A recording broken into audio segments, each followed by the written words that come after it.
Están, porfa, si dejaron de grabar, vuelvan a poner la grabación, por favor.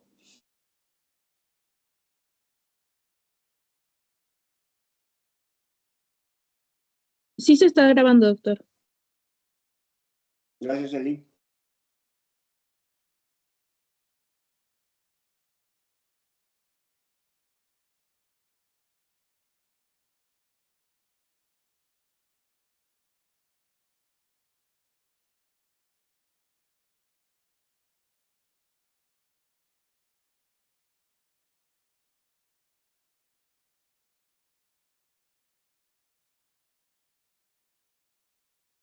¿Se ve bien, Luke?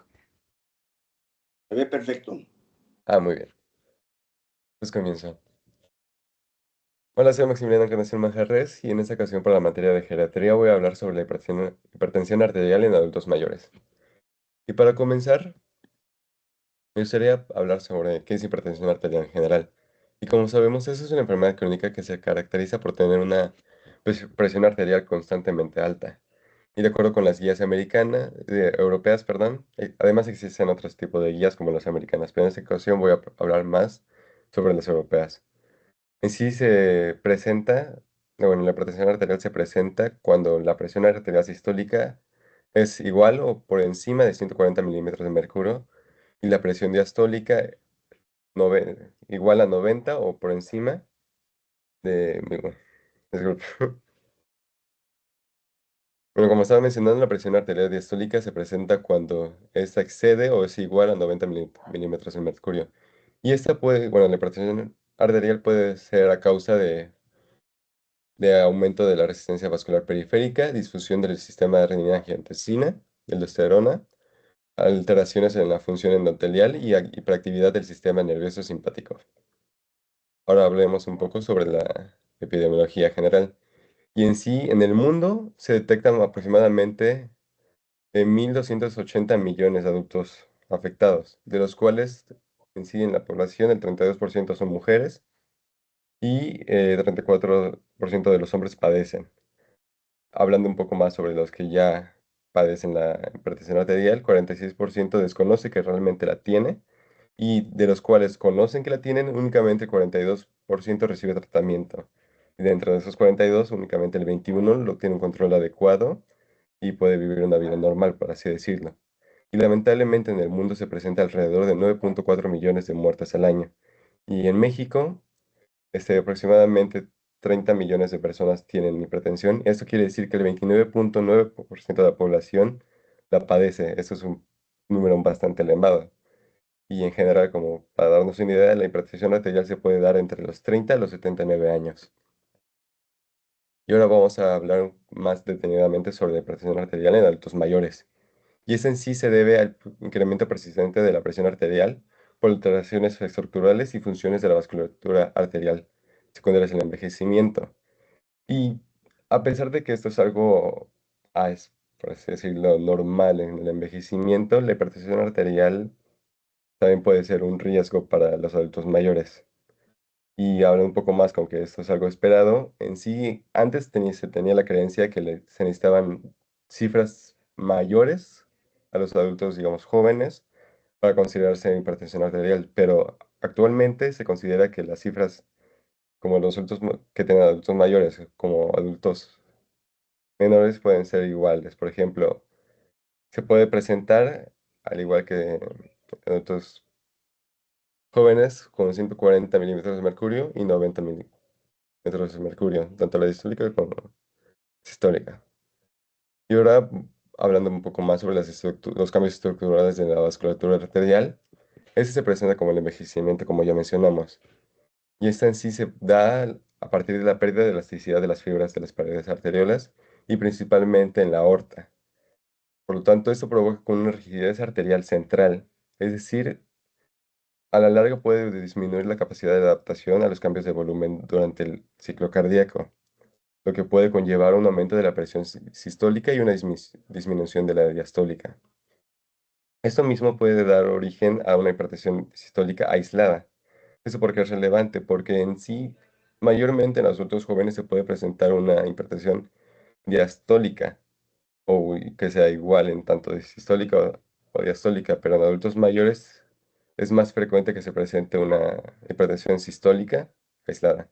Y asimismo se puede incrementar la presión de onda de pulso. Además, otros tipos de fisiopatología relacionados es la disfunción endotelial, es decir, existe un aumento de endotelina 1 y una disminución de óxido nítrico. Esto lo que provoca es una menor dilatación de la arteria y por lo tanto un aumento de la presión arterial. Y asimismo, como ya hablamos, similar a presión arterial en adultos jóvenes, esta puede darse igual por una disminución de la respuesta del sistema renina-angiotensina-aldosterona. Por lo tanto, los niveles de renina plasmática y aldosterona se encuentran disminuidos, lo que puede conllevar una menor capacidad de adaptación a los volúmenes de ciclo cardíaco durante, pues en sí, la vida normal. Y asimismo, la disminución de la sensibilidad de los receptores. Esto básicamente puede alterar la regulación en la presión arterial, lo que puede incrementar el riesgo de hipotensión ortostásica. Y asimismo, el envejecimiento real. Esto de igual forma es muy relevante, ya que la disminución de la actividad de las bombas sodio y potasio y ATP pueden provocar una vasoconstricción renal y un aumento de la resistencia vascular. Esto también se relaciona a una mayor sensibilidad al sodio, incrementando la presión arterial. Y sobre la epidemiología en adultos mayores, como ya mencioné, se presenta con mayor frecuencia la hipertensión arterial sistólica y asimismo el 60% de las personas arriba de 60 años pueden padecer esta enfermedad y a partir de los 80 se ha detectado un 74% de los adultos mayores, de los cuales el 75% de los hombres pueden padecerlo y 75% de las mujeres. Eso pues, como podemos notar, en los adultos mayores es más frecuente que lo presentan las mujeres a comparación de los hombres, a diferencia que en los adultos jóvenes que es más frecuente en los hombres. Y los factores de riesgo relacionados. Por lo mismo, la edad es uno de ellos, los antecedentes hereditarios, la dieta alta en sal, como podemos ver en el envejecimiento renal, que tiene una mayor sensibilidad a sodio. Asimismo, la obesidad y sedentarismo son factores muy relevantes. Y de igual forma, el tabaquismo y alcoholismo, como bien sabemos. Por otra parte, en sí las manifestaciones clínicas principalmente se puede dar un cuadro asintomático, es decir, que en sí el adulto mayor no eh, presienta algo fuera de lo normal, por así decirlo. Y en el caso de que llegue a sentir un síntoma, estos pueden incluir cefalea, búfanos, que son zumbidos en los oídos, fatiga, visión borrosa y fotopsias. Por lo mismo que es asintomático puede ser un poco diagnosticar, pero eso vamos a hablarlo más adelante. Y con respecto en sí a las complicaciones que puede generar a largo plazo, principalmente se relaciona al sistema cardiovascular, como podemos ver, un adulto mayor puede llegar a desarrollar insuficiencia cardíaca o asimismo hipertrofia ventricular izquierda o fibrilación auricular. Y con respecto al sistema nervioso central, ese mismo puede conllevar al desarrollo de un accidente cerebrovascular, encefalopatía hipertensiva y enfermedad de Alzheimer. Y de igual forma, en el sistema renal y sistema visual se nos puede dar una nefropatía o una retinopatía. Y como ya dije en el diagnóstico, usualmente debido a que no presentan tan a menudo síntomas, ese necesita ser, digamos, encontrado a partir de la medición de la presión arterial. Y se puede diagnosticar a partir de dos lecturas que se presentan elevadas en dos ocasiones distintas. Como ya mencioné, y para recordarlo, esta debe ser por encima de 140 y 90. El adulto mayor es fundamental que se encuentre en una condición óptima, es decir, que no haya realizado una actividad física antes, que no se haya estresado o factores en sí que pueden llegar a elevar. Es decir, de preferencia debe estar relajado durante unos 5 minutos aproximadamente y su brazo debe encontrarse en reposo. Asimismo, se debe descartar una hipertensión. Esto es cuando el adulto mayor acude al consultorio, su presión arterial puede elevarse. eh, a comparación de cuando está fuera de él, que se puede encontrar normal. Y asimismo, en la hipertensión enmascarada, esto puede ser lo contrario, es decir, que en el consultorio la presión arterial se encuentra normal, pero fuera de este se encuentra elevada. y por lo tanto se recomienda sí establecer tipos de monitoreo. En este caso tenemos el monitoreo ambulatorio de presión arterial, o igual conocido como MAPA, en donde se utiliza un manómetro automático portátil y se debe de usar durante 24 horas. Este por sí solo va a realizar mediciones cada 15 a 30 minutos durante el día y 30 a 60 minutos por la noche. Asimismo, el paciente debe realizar sus actividades normales.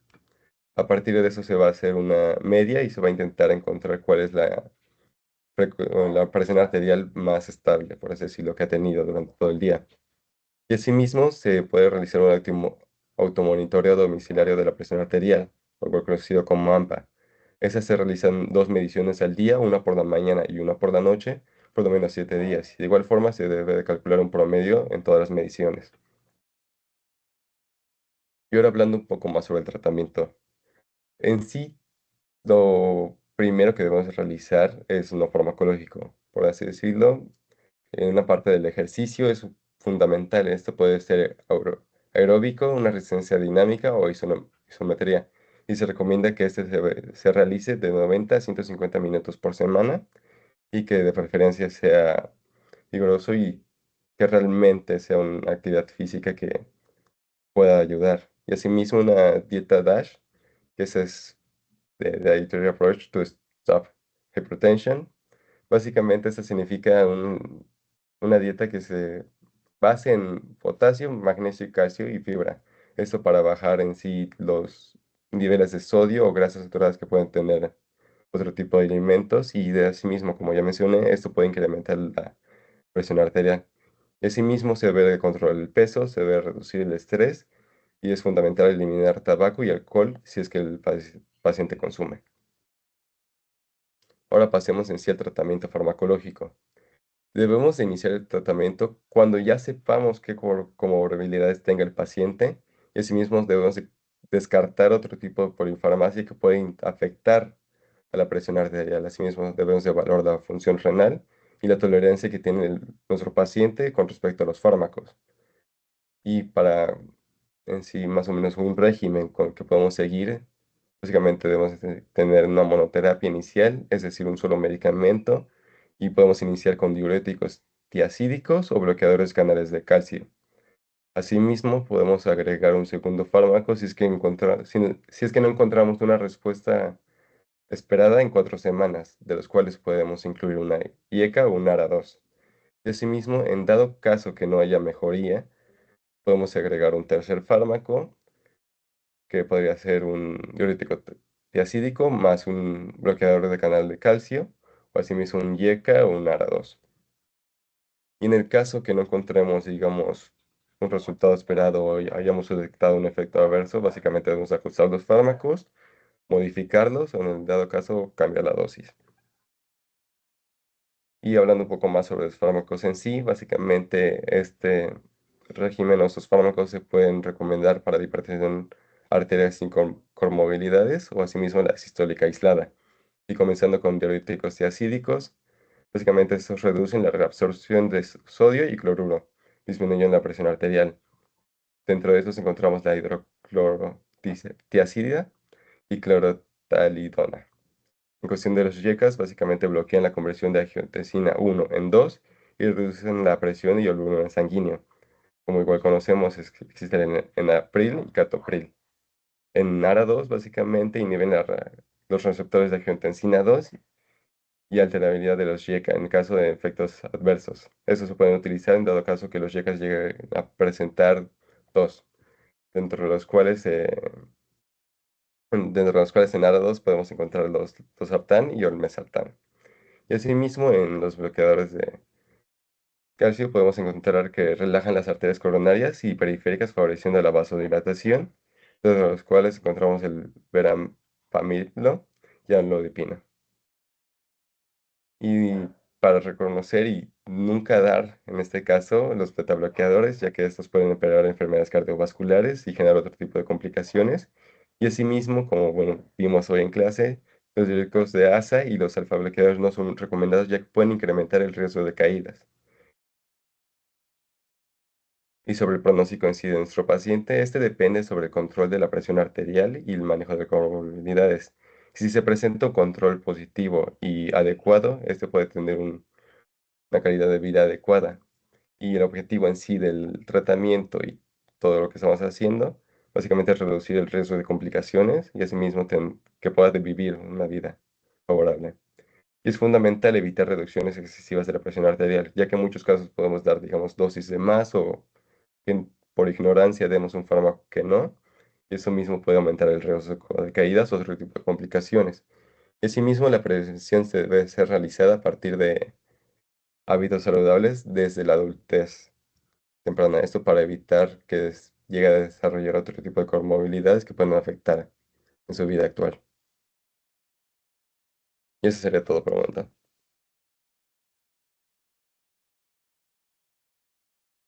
Ok, me gustó. Sencilla, sucinta y al punto. ¿Cuáles son dos principales efectos secundarios muy importantes en el adulto mayor del amlodipino?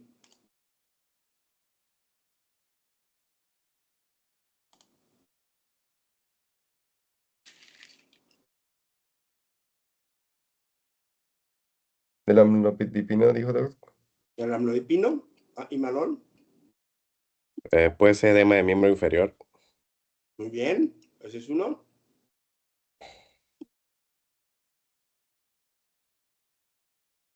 El estreñimiento es el otro. Es muy común el estreñimiento con el amlodipino y también el edema de miembros inferiores. Bueno, además me gustaría agregar que podría llegar a provocar un mareo o una hipotensión, Sí, que igual puede ser relacionado a riesgo de caídas. es correcto. Muy bien. Ya está listo el quiz.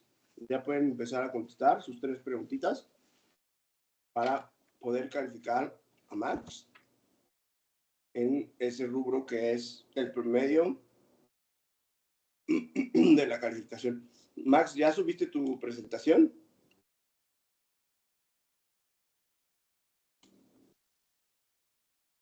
En un momento, Doc. A ver. Está la de Manol. La de Max todavía no. Ok. Cuanto puedas, súbela para poder ponerte la rúbrica ahí. Y vemos cómo vale la evaluación.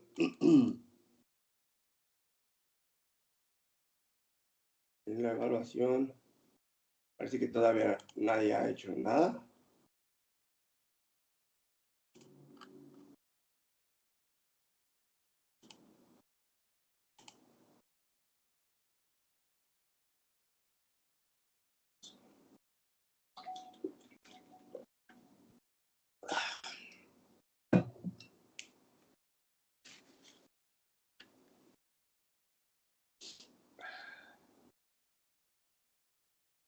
Veo que estoy teniendo problemas con mi internet, entonces como que mi Brightspace todavía no abre. Dale tiempo, ¿no? Dale tiempo que tenemos, acuérdate, de aquí a que termine la clase, tenemos 45 minutos sin problema para que abra tu Brightspace. Lo único es, acuérdate, no cerrarlo porque abrir un nuevo Brightspace generalmente da problemas.